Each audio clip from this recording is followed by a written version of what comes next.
Jade, we put some information, by the way, about choking from the hospital on our website. Australia has one of the highest rates of asthma in the world, and no one really knows why. But there's a new weapon in the fight against asthma and other conditions that affect our breathing, and you're not going to believe where you'll find it. David Richardson has more. Okay, I'm coming in. They call it the ultimate sandpit, but these kids aren't here to play. They're here for their health. It's good fun for them. Kids can sit here and just play, as well as getting the treatment. It might look like sand or snow, but Jasmine is playing in salt. 3 tons of it. And while she plays, she's breathing in microscopic particles that are supposed to be relieving her breathing problems. She's been getting a lot of colds, and I feel that it's helping her a lot. Maria and her daughter Jasmine have visited this new salt room 6 times and swear salt therapy works. Sometimes I had problems breathing at night, and now I feel much better. It looks like a palatial beauty salon, but it's a salt room, a treatment called halotherapy that's sweeping the world. A popular treatment in Eastern Europe, salt rooms are popping up everywhere. In massive salt caverns overseas, people have installed chapels, a concert hall made of salt, even a soccer pitch. Now salt rooms are in Australia. Patients basically come in and sit and breathe the purified salt air, which is very rich in negative ions, and this has a very positive effect on the respiratory system. Jacqueline Port from Sydney's Salt Room, a new alternate therapy in this country, but centuries old.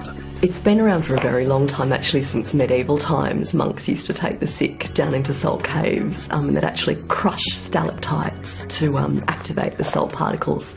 So yeah, it's had a very long history. The rooms are made entirely from salt blocks, 20 tonnes in all. The floors then seeded with tonnes of crushed salt like sand.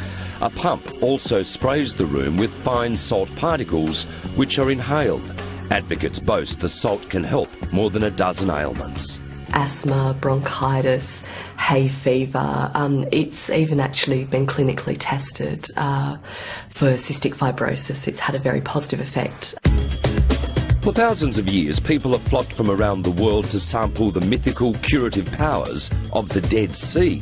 Mud enriched with salt and other minerals lathered onto the skin. A supposed treatment for eczema, acne and other conditions, salt rooms are supposed to do the same thing. Do you feel better immediately? That afterwards, you definitely feel refreshed. Nicole has had 6 45-minute sessions in the salt room and swears by it. Salt in general is a fantastic just healing agent in general.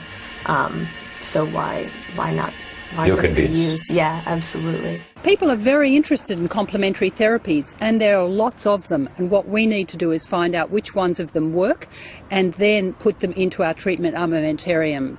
Dr. Christine Jenkins has studied asthma and lung disorders for most of her life. She's not convinced salt rooms work yet. Would you like to see salt room clinical trials in this country?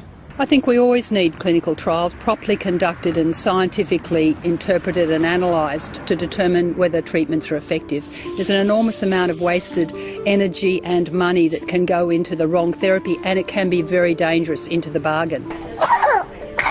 For Australia's 2 million asthma sufferers, mostly children, the trusty inhaler is the only help.